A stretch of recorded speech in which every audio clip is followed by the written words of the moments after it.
उसी प्रकार से श्रीमती राधा रानी का जन्म अष्टमी का ही दिन हुआ। कृष्ण का राधा रानी को दोनों का जन्म अष्टमी का दिन होता है। उसी प्रकार से सीता देवी, सीता मैया और राम जी का जन्म नवमी का दिन होता है, इसलिए राम नवमी हम मनाते हैं। एंड फिर उसी प्रकार से सीता नवमी भी है। एंड जिस प्रकार से यहाँ पर अभी कृष्णाष्टमी या जन्माष्टमी है, उसी प्रकार से राधाष्टमी है, जिस दिन श्रीमती राधा रानी ने जन्म लिया हुआ है। और श्रीमती राधा रानी और भगवान श्री कृष्ण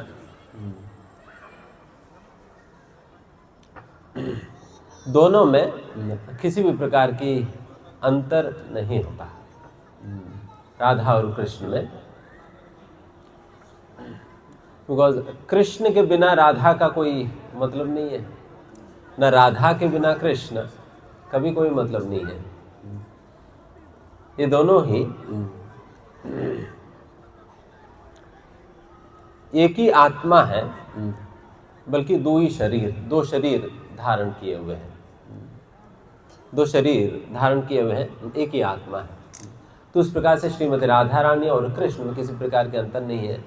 वैसा श्रीमती राधा रानी शक्ति तत्व है और भगवान श्री कृष्ण शक्तिमान तत्व है।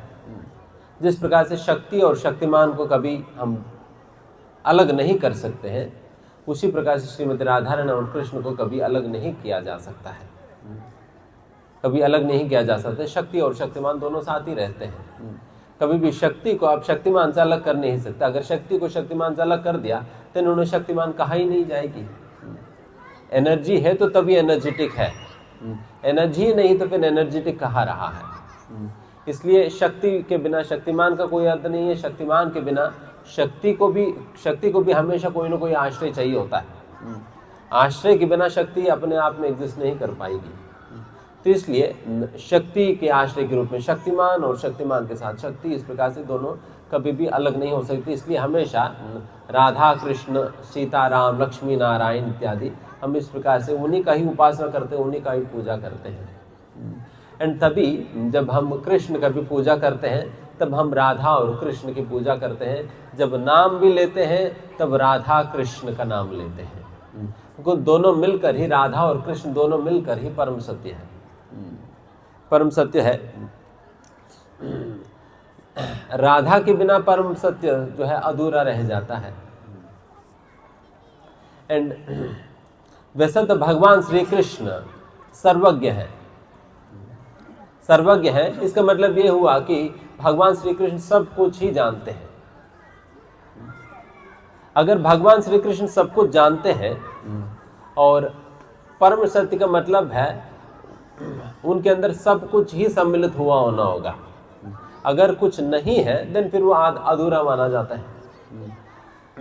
इसलिए God is one who is complete in every sense. भगवान वो है जो पूर्ण है हर रूप से। अगर भगवान को सब कुछ पता है तो इसका मतलब ये हुआ कि कुछ ना कुछ भगवान के अंदर तब एक छोटा सा एक कमी रह जाएगी। इस सृष्टि के अंतर्गत कुछ भी नहीं है जो भगवान नहीं जानते हैं। इसका मतलब भगवान अधूरा रह जाएंगे, क्योंकि इस सृष्टि में कुछ ऐसा चीज है जिसके विषय में भगवान नहीं जानते हो, एग्जिस्ट ही नहीं करती है।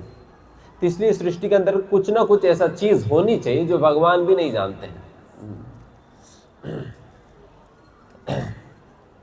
इसलिए कृष्ण भी एक छोटा सा विषय भगवान कृष्ण भी नहीं जानते हैं। कृष्ण भी नहीं जानते, भगवान सब कुछ जानते हैं, बट एक छोटा सा चीज के सिवा बाकी सब कुछ जानते हैं भगवान। तब इस प्रकार से एक छोटा सा चीज नहीं जानने की वजह से भगवान पूर्ण है। भगवान पूर्ण है तो उस प्रकार से तो फिर वो क्या चीज है जो भगवान भी नहीं जानते हैं, कृष्ण भी नहीं जानते हैं, वो क्या चीज है? वो यही कृष्ण नहीं जानते हैं कि राधा की प्रेम को नहीं जानते हैं। राधा रानी की प्रेम को कृष्ण नहीं जान पाते हैं, समझ नहीं पाते हैं। इसलिए जब कृष्ण को राधा के विषय में समझना था ये राधा असलियत में इनकी इतना प्रेम कैसी है और इतना आनंद कहाँ से उठाती है, मेरे अंदर क्या देखती है, इन्हें समझना था। तब श्रीमती भगवान श्री कृष्ण को ही राधा की भाव को लेकर या राधा के प्रेम को लेकर प्रकट होना पड़ा, ताकि राधा के प्रेम में जब कृष्ण लेकर प्रकट हुआ तभी कृष्ण राधा को समझ पाए। तो इस प्रकार से कृष्ण भी कुछ समझते नहीं है, एंड वो यही है कि राधा के प्रेम को समझते नहीं है। उसको समझने के लिए कृष्ण को राधा की ही सहायता लेना पड़ी, एंड राधा की सहायता लेकर इस प्रकार से कृष्ण चैतन्य महाप्रभु के रूप में प्रकट होते हैं 500 साल पहले और राधा के प्रेम के आस्वादन करते हैं। और वैसा संक्षिप्त में हम श्रीमती राधा रानी की जन्म के विषय में बताएंगे। वैसे तो हम सभी बरसाने धाम तो सभी लोग जानते हैं। आप में से कितने लोग बरसाने गए हुए हैं? वेरी गुड, काफी लोग।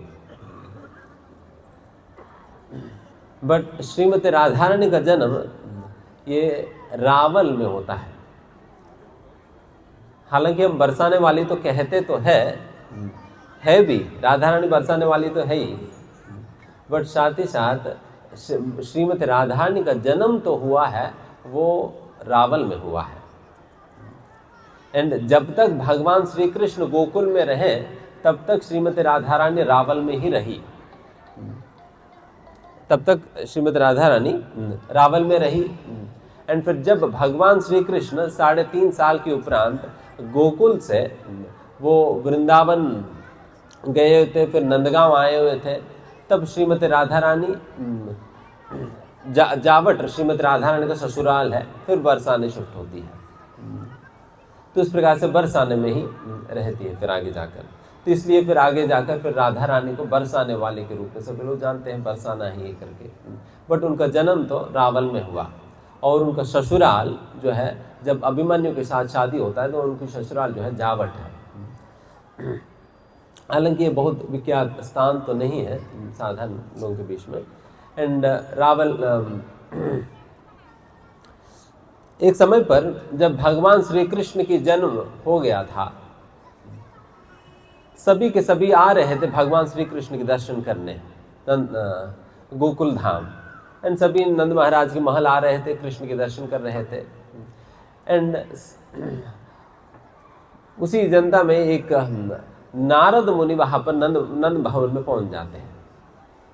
नारद मुनि पहुंच गए थे नंद भवन, उन्होंने कृष्ण के दर्शन किया और बहुत आनंदित हुआ, बिकॉज भगवान कृष्ण के जन्म केवल 1000 चतुर्युग में एक ही बार होता है। And 1 chaturyuga equates to 1 chaturyuga equates to 42 lakh years. 42 lakh साल मिलकर एक चतुर्युग बनता है। एंड उस प्रकार की 1000 चतुर्युग बीतने में 1000 चतुर्युग के समय में केवल एक बार भगवान श्री कृष्ण आते हैं, एक ही बार भगवान श्री कृष्ण आते हैं। एंड उस प्रकार की बहुत ही दुर्लभ अवसर था भगवान श्री कृष्ण की धरातल पर उनके दर्शन कर पाना। इसलिए सभी के सभी देवताएं, सभी के सभी लोग आ रहे थे। एंड उसी समय श्री नारद मुनि भी वहाँ पर पहुँच गए थे भगवान कृष्ण के दर्शन करने। फिर उन्होंने दर्शन किया, फिर खूब आनंद आया उन्हें। देन फिर नारद मुनि मन ही मन सोचने लगे कि अगर भगवान कृष्ण का जन्म हुआ है, देन श्रीमती राधा रानी का भी जन्म कहीं न कहीं हुआ ही होगा, कहीं न कहीं हुआ ही होगा। तो अभी हमें खोजना है कि राधा रानी कहाँ है। देन फिर वो नारद मुनि निकल पड़ते हैं राधा रानी के खोज करते करते। देन फिर हर घर पे, ब्रज के घर पे पहुंचते हैं। एंड फिर घर पे पूछने लगे, क्या आपके घर पे किसी का जन्म हुआ अभी रिसेंटली? देन फिर सभी लोग आकर दिखाया करते थे, देखिए हमारा घर पे इनकी जन्म हुआ, ऐसा वैसा करके। देन फिर नारद मुनि तो पहचानते थे श्रीमती राधा रानी को, तो फिर समझ आए कि कहीं पर भी नहीं। देन फिर फाइनली इस प्रकार से ढूंढते नारद मुनि पहुंचते हैं वृषभानु की घर पे। वृषभानु और कीर्तिदा सुंदरी की घर पे नारद मुनि पहुंचते हैं। फिर वहाँ पर भी दरवाज़ा खड़खड़ाते हैं। देन वृषभानु महाराज बाहर आते हैं, फिर उनसे भी यही प्रश्न पूछते हैं कि आपके घर पे किसी का जन्म हुआ। देन वृषभानु जो है उनके घर पे हालांकि श्रीमती राधा रानी होने के बावजूद भी श्रीमती राधा रानी को बाहर नहीं लाते हैं, बल्कि बाकी 2 बच्चों को ले आकर दिखाते हैं, अनंग मंजरी और श्रीधाम। इन दोनों को ले आकर दिखा दिया। फिर तब भी नारद मुनि पूछने लगे, नहीं इन दोनों के अलावा कोई और है क्या? क्योंकि नारद मुनि समझ रहे थे कि होंगे ही यहाँ पर ही। देन फिर विश्वानु महाराज ने कहा कि क्या बताऊं, नारद मुनि को झूठ कैसे बोलूं? तो फिर उन्होंने कहा कि देखिए सीक्रेट रखना है। देन फिर कौन है करके फिर दिखाए, तो इसलिए वो वृषभानु महाराज दिखा नहीं रहे थे, क्योंकि राधा रानी जन्मतः जन्म लेने के उपरांत से लेकर अभी तक, मतलब उस दिन तक भी श्रीमती राधा रानी के विषय में वो कहने लगे, देखिए बच्ची का जन्म तो हुआ है और बहुत सुंदर सी है, बट फिर भी आंखें तो नहीं है, दिखता नहीं है उन्हें, और कुछ सुना भी नहीं पड़ता, और कुछ बोल भी नहीं पाती है, ना कुछ बोल पा रही है, ना कुछ सुन पा रही है, ना कुछ देख पा रही है। और इस अवस्था में है, उस बच्चे को मैं आपके सामने कैसे लाऊं? इसलिए मैं नहीं ला पाया करके वृषभानु महाराज जो है नारद मुनि से बात कहते हुए फिर रोने लगे।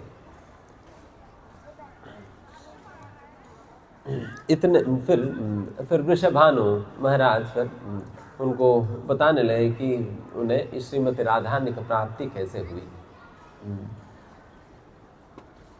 हालांकि अलग अलग पुराणों में, अलग अलग शास्त्रों में विभिन्न प्रकार की कथाएं हैं श्रीमती राधा रानी के प्राकट्य के संबंध में।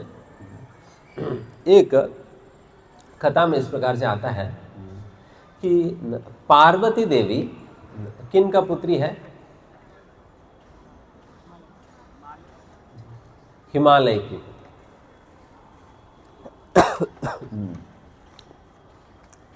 हिमवती।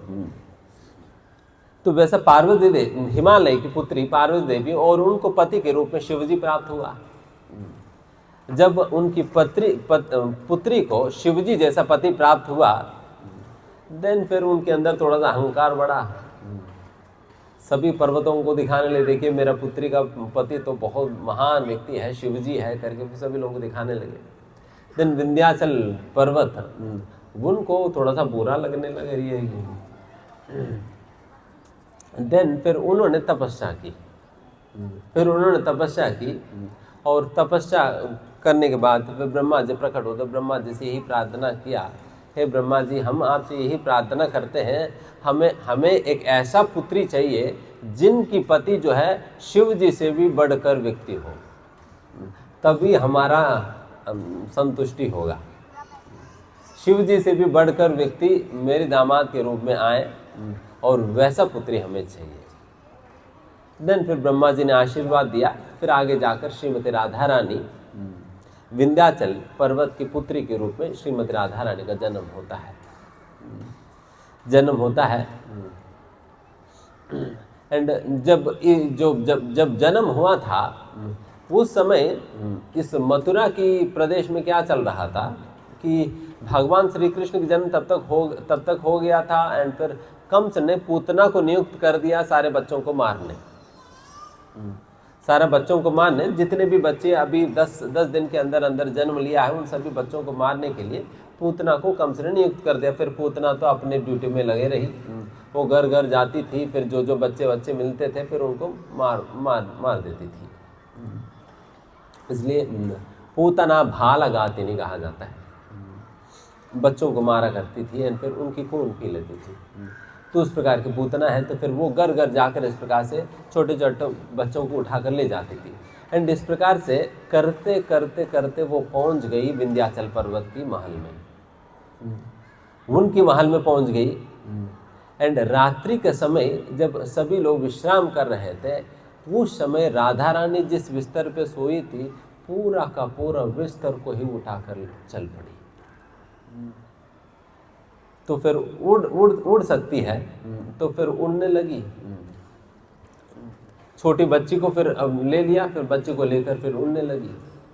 वैसे तो कहा जाता है विंध्याचल का दोनों पुत्रियां है, चंद्रावली और श्रीमती राधिका, दोनों ही है। फिर दोनों ही बच्चियों को फिर उठाकर ले चली। जब आकाश मार्ग में उड़ने लगा तब यहाँ पर महल में सारा हलचल मच गया, सभी लोगों को पता चल गया कि इस प्रकार से दोनों बच्चियों का अपहरण हो गया। देन फिर विंध्याचल राजा जो है वो खूब रोने लगा। देन फिर सारा ब्राह्मणों को बुलाया गया था। फिर ब्राह्मणों को कहा गया था कि आप लोग कुछ तो करो, इस राक्षसी की शक्ति खत्म करके उन बच्चों को वापस लाने का कुछ तो करो। देन फिर वो लोग कुछ मंत्र पढ़ने लगे, यज्ञ वगैरह करने लगे, जिसकी प्रभाव से वो पूतना थोड़ा शक्ति विहीन होने लगी एंड फिर वो कमज़ोर पड़ने लगी। देन फिर वो क्या हुआ कि पूतना की हाथों से ये दोनों बच्ची जो है वो दोनों नीचे गिर जाते हैं। आकाश मार्ग से चल रही है एंड फिर वहाँ से ये दोनों बच्ची हाथ से छूट गए, फिर दोनों नीचे गिर गए। एंड फिर दोनों कहाँ गिरे थे? दोनों गिरे थे कमल के पुष्प में। कमल के पुष्प में गिरे थे यमुना नदी में। उस समय सहस्र पत्र वाली कमल हुआ करती थी एंड वैसे एक बहुत बड़ा कमल में श्रीमती राधा रानी आकर गिरी। एंड फिर अगले दिन जब वृषभानु महाराज प्रतिदिन प्रातःकालीन के समय पर वो वहाँ पर नहाने आया करते थे यमुना नदी, उस रावल की बगल से ही, मतलब रावल में एक छोटा सा मंदिर है आज भी। वहाँ पर श्रीमती राधा रानी का दर्शन हमें किशोर रूप में नहीं होता है, बल्कि वहाँ पर श्रीमती राधा रानी का दर्शन जिस प्रकार से लड्डू गोपाल जी का दर्शन हमें होता है ना, उसी रूप में वहाँ पर श्रीमती राधा रानी का दर्शन होता है। बाल्य रूप में राधा का दर्शन होता है वहाँ पर, क्योंकि वहाँ पर ही जन्मी थी श्रीमती राधा रानी। एंड वहाँ पर जन्म वृषभानु महाराज जब प्रातःकालीन ब्रह्ममुहूर्त के समय पर जब नहाने गए थे, जब वो नहा रहे थे, और प्रतिदिन वैसा तो वृषभानु महाराज जो है भगवान से प्रार्थना किया करते थे, हमें कुछ संतान की प्राप्ति नहीं है, आपको संतान दो करके प्रार्थना किया करते थे। देन फिर उतने में ही ये जो कमल का फूल जो है वृषभानु महाराज को टकराने लगे।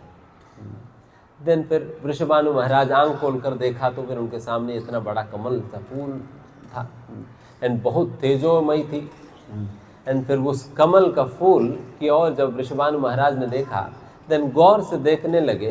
देन फिर उनको वहाँ पर दिखाई दिया उस कमल के फूल साधारण तो नहीं, वो कमल के फूल के अंदर एक छोटी सी बच्ची भी है। देन इसे देखकर बहुत आश्चर्यचकित हो गया वृषभानु महाराज। फिर तुरंत उस बच्चे को हाथ में गोदी में लिया। देन फिर वो बाहर आया। देन फिर तुरंत उस बच्चे को लेकर अपने घर पे गया, कीर्तिदा मैया को दिखाया। देखिए इस प्रकार से आज का दिन हमें भगवान की कृपा से इस बच्ची की प्राप्ति हुई। एंड फिर आगे जाकर उनकी नामकरण राधा के रूप में रखा जाता है।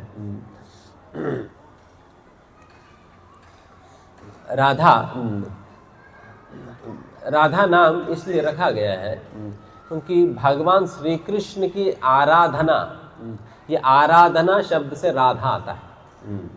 आराधना शब्द से राधा आता है। आराधना मीन टू वर्शिप, क्योंकि श्रीमती राधा रानी भगवान श्री कृष्ण की आराधना करने वालों में से सबसे श्रेष्ठतम स्थान है श्रीमती राधा रानी का, सबसे उत्कृष्ट स्थान है श्रीमती राधा रानी का। ऐसा श्रीमती राधा रानी जो कि हमेशा भगवान श्री कृष्ण की आराधना करती है एंड सारे आराधना करने वालों में सबसे श्रेष्ठ है होने के कारण उनका नाम ही दे दिया गया है राधा करके। राधा करके उनको नामकरण कर दिया, राधिका। तो इस प्रकार से श्रीमती राधा रानी का नाम। एंड फिर ये सारे बातें फिर वृषभानु महाराज जो है नारद मुनि को सुनाया। एंड फिर बट उस दिन फिर वृषभानु महाराज कहने लगे, देखिए हालांकि इतना सुंदर बच्ची तो प्राप्त हुआ, बट फिर भी क्या करूं, इस बच्ची न देख पाती है, न सुन पाती है, न बोल पाती है, इसी अवस्था में है करके फिर वो थोड़ा दुखी थे। उतने में नारद मुनि ने कहा कि कोई बात नहीं, आप राधा रानी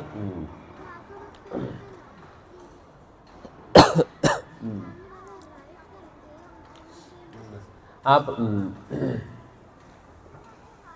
नंद महाराज जी की आंगन में जाइए, फिर वहाँ पर भगवान श्री कृष्ण का जन्म हुआ, राधा को लेकर जाओ।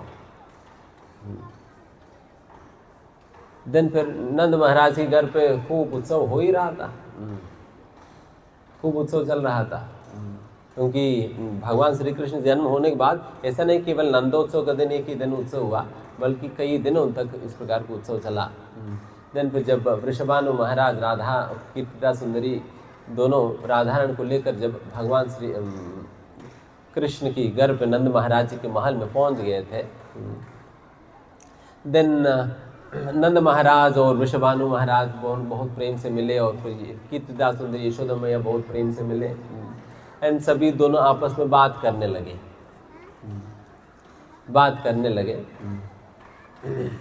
और राधारण को एक स्थान पर रख दिया गया था। इतने में हमारा कृष्ण वो क्या किया कि वो रेंगते वो उस कमरे में पहुंच गए जहाँ पर राधा रानी थी। उसी कमरे में पहुंच गए जहाँ पर श्रीमती राधा रानी थी, राधा रानी लेटी हुई थी, भगवान कृष्ण रेंगते वहाँ पहुंच गए थे। एंड जिस बिस्तर पे लिटाया गया था, उस बिस्तर की मदद लेकर भगवान कृष्ण जो है कैसे भी वो खड़े हो गए थे। एंड जैसा खड़े हुए और तुरंत ही श्रीमती राधा रानी ने अपने आंखें खोल दी।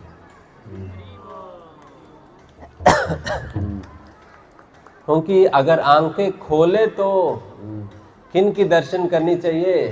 कृष्ण की दर्शन करनी चाहिए, क्योंकि आंखों का एकमात्र यही काम है कृष्ण राधा के दर्शन करने, और कानों का एकमात्र यही काम है राधा कृष्ण की कथा के श्रवण करने या उनके नाम कीर्तन सुनने।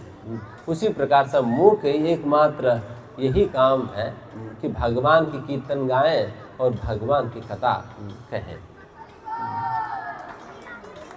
इस प्रकार के अवसर जब श्रीमती राधारण को मिला, तुरंत उनके कानों में भी भगवान कृष्ण की आवाज़ सुनाई देने लगा, आंखों से भगवान कृष्ण को देखने लगी और मुंह से भगवान के नाम निकालने लगी। इतना सुंदर प्रकाश है। श्रीमती राधारण का हर एक इंद्रिय, हर एक अंग केवल और केवल भगवान श्री कृष्ण के सेवा के लिए ही है। इसलिए the very existence of Shrimati Radha Rani is to serve and please Krishna. Radha Rani का अस्तित्व का ही एकमात्र मूल कारण है भगवान श्री कृष्ण की सेवा करने के लिए ही है। उनका अपना जीवन के अंतर्गत उनका जीवन की और उनके अस्तित्व का और कोई कारण नहीं है, और कोई कारण नहीं है। इस प्रकार की स्थिति है श्रीमती राधा रानी का। एंड श्रीमती राधा रानी जो भी असलियत में भक्ति करना चाहे, कृष्ण की भक्ति करना चाहे, राधा कृष्ण, वैसा कृष्ण की इंडिविजुअली भक्ति तो नहीं होता है, होकर जो भी होगा तो राधा कृष्ण का ही होता है। जब राधा कृष्ण की भक्ति करनी है, राधा का बहुत ही महत्वपूर्ण भूमिका है, बहुत महत्वपूर्ण भूमिका है। कृष्ण तभी किसी को अपनी सेवा में स्वीकार करते हैं जब राधा रानी उन्हें रिकमेंड करती है। राधा रानी के रिकमेंडेशन के बिना किसी को भगवान कृष्ण स्वीकार नहीं करते हैं। अगर राधा रानी अगर किसी को रिकमेंड करती है, देन उस व्यक्ति में हजारों प्रकार की कमियां भी क्यों ना हो, हजारों प्रकार के अवगुण भी क्यों ना हो, फिर भी कृष्ण स्वीकार लेते हैं। क्योंकि एक बार श्रीमती राधा रानी जब कृष्ण के साथ कुछ झगड़ा हुआ और फिर बहुत रुठ गई, तो मान करी और फिर बैठ गई, और बेचारे कृष्ण जो है खूब प्रयास कर रहे थे उनको मनाने के लिए, खूब प्रयास कर रहे थे, और नाना प्रकार के नाटक, नृत्य, गाना, ये वो सब कुछ कर रहे थे। बट इस बार तो राधा ने तो पिघल ही नहीं रही थी। तो उनको लगा कि इस बार तो हो गया, काम खत्म हो गया, इस बार तो सुन ही नहीं रही है, तो फिर करे क्या। देन फिर राधा रानी से ही पूछा कि देखिए आप ही बताओ कि आपकी जो मान लेकर आप बैठ गई हो, मैं तुम्हें प्रसन्न कैसे करूं। देन फिर राधा रानी एक बहुत बहुत महत्वपूर्ण बात कही कृष्ण से कही, जब अगर आप एक वादा मुझे देंगे मैं शांत हो जाऊंगी। अरे ये क्या वादा है। फिर राधा रानी ने कहा, आगे से अगर कोई भी जीव जब आपकी आश्रय लेता है, एक बार आपकी आश्रय लेने के बाद आप बाद में उनको टुकड़ा नहीं देने का। एक बार किसी जीव ने आपकी आश्रय ले लिया हुआ है, देन फिर उनको आप अगली बार टुकड़ा नहीं सकते हो, चाहे कितना भी उनमें कमियां हो, कितना भी गंदगी हो, कुछ भी क्यों ना हो, उन्हें टुकराओ मत करके राधा रानी ने उस दिन पूछा। तभी भगवान कृष्ण बद्ध है हम जैसे लोगों को स्वीकार करने के लिए, नहीं तो हम क्या काम के हैं राधा कृष्ण की सेवा के लिए, है ना। हम हर चीज के लिए योग्यता तो देखते ही है। अगर अपने घर पे किसी काम वाली को भी रखना है, 10 बार 10 प्रश्न पूछते हैं एंड फिर कहते देखिए 1 महीने तक तुम्हारा ट्रेल चलेगा, फिर उसके बाद देखा जाएगी। फिर उनका पूरा अप्रेंटिस होता है, फिर उनका चेकिंग होता है, सुपरविजन ऑब्जर्वेशन सब कुछ होता है, और सारे एग्जाम में पास हो जाएगी, देन फिर कहेंगे तुम्हारा नौकरी परमानेंट है। अभी आप सोचो कि हमारे घर पे एक छोटा सा काम वाली की भर्ती करने के लिए जब हम इतना योग्यताएं देखते हैं, देन परम भगवान श्री राधा कृष्ण की सेवा करने के लिए कितना योग्य होना होगा, कितना योग्य होना होगा, और कितना योग्यताएं देखा जाएगी। एंड ये योग्यता, ये बीटेक एमटेक डिग्री या आईएम की पढ़ाई इत्यादि उन सारे चीज़ों से वो योग्यता नहीं प्राप्त होता है। वो योग्यता है हृदय पूर्ण रूप से कल्मशों से रहित एंड हृदय भक्ति भावना से भरा हुआ होना चाहिए। The heart should be perfectly clean from all impurities, हर प्रकार की अशुद्धि से पूर्ण रूप से शुद्ध होना होगा। एंड फिर पूर्ण रूप से हमारा हृदय भगवान की प्रति प्रेम से भक्ति भावना से भरा हुआ होना होगा, तब जाकर भगवान हमसे स्वीकार करेंगे। बट तो अगर उस क्वालिफिकेशन के अनुसार देखा जाए तो फिर हम सभी फेल हो जाएंगे, सभी फेल हो जाएंगे। बट फिर भी श्री श्री राधा कृष्ण हमसे इसलिए सेवा ले रहे हैं because he is very very merciful in nature, है ना। तो इसकी फायदा हमें उठा लेनी चाहिए, क्योंकि राधा रानी ने उस दिन जो रिकमेंडेशन या एक कंडीशन रखा, उसके आधार पे हमें कृष्ण स्वीकार कर लेंगे। बस हमें आश्रय लेने की देरी है, आश्रय लेने की देरी है। तो आप सभी से यही आग्रह है, आश्रय लीजिए श्री श्री राधा कृष्ण। कृष्ण की राधा कृष्ण आश्रय लेने का क्या मतलब होगा, what it means to take shelter of Radha Krishna. बस ये बात कहकर समाप्त करेंगे समय की। राधा कृष्ण के आश्रय लेने का ये मतलब है, मैं किसी का आश्रय ले रहा हूं या मैं किसी को समर्पित कर रहा हूं। इसका मतलब क्या होता है, जैसे उदाहरण के लिए अगर कोई आपके सामने बंदूक लेकर आ जाए और बंदूक दिखाए, देन फिर आप क्या कहेंगे, सरेंडर करके अपने हाथ खड़ा करेंगे, है ना। कम से कम मूवी में तो देख लिए, वैसे तो नहीं देखा भी हो। देन फिर हाथ उठाकर जब हम सरेंडर कर रहे हैं, व्हाट इट एक्चुअली मीन्स, इसका क्या अर्थ होता है। इसका मतलब ये होता है, भाई साहब देखो बंदूक तुम्हारी हाथ में है, आप चलाओ मत, आप जो भी कहेंगे हम करने के लिए तैयार हैं, जो भी कहो हम करेंगे। तो इसका मतलब क्या हुआ, सरेंडर का मतलब to simply follow the instructions, जो भी आज्ञा हमें मिलता है उन आज्ञाओं को पालन करना। उसी प्रकार से भगवान श्री कृष्ण ने हमारे लिए अनेक प्रकार की आज्ञाएं दी हैं। उन आज्ञाओं का पालन करना ही भगवान कृष्ण के आश्रय है। तो फिर आज्ञा के पालन करने के लिए सबसे पहला आज्ञा पता तो हो। आज्ञा पता करने के लिए हमें गीता भागवत के अध्ययन करना होता है। जब भगवत गीता भागवत के अध्ययन करते हैं, then we understand what is expected of us. हमसे क्या अपेक्षा है भगवान की। देखिए, आप अपेक्षा की जब बात करते फिर लोग टेंशन में आ जाते। भगवान हमारी ये 5th एवेन्यू में तो वैसा हमारी एक ही फ्लैट है, वो फ्लैट तो नहीं मांग रहे भगवान उनके नाम पे कर देने के लिए। हमारे बैंक बैलेंस तो नहीं मांग रहे भगवान। आप डर मत जाइए, ये सारा कुछ भगवान नहीं मांग रहे हैं। और भगवान फिर क्या मांग रहे हैं, अगर वो समझना है, देन गीता भागवत के अध्ययन करो। गीता भागवत के अध्ययन करो, तब आपको समझ आएगी कि what actually Krishna wants from us, and हमें भक्ति का मतलब क्या करनी चाहिए। एंड सी, जिस प्रकार से हर एक माता पिता अपना बच्चों का सुखपूर्ण जीवन के लिए वो कुछ भी निर्देशन देते हैं ना, कुछ भी वो बताते भी है, वो उनकी अपना फ़ायदा के लिए नहीं बताता। अगर मम्मी बताती है कि स्कूल जाओ करके, वो बच्चा स्कूल जाने से मम्मी को क्या मिलने वाली है। स्कूल जाने से उनका ही भविष्य अच्छा होगा, तभी तो मम्मी कहती है कि आप स्कूल जाओ।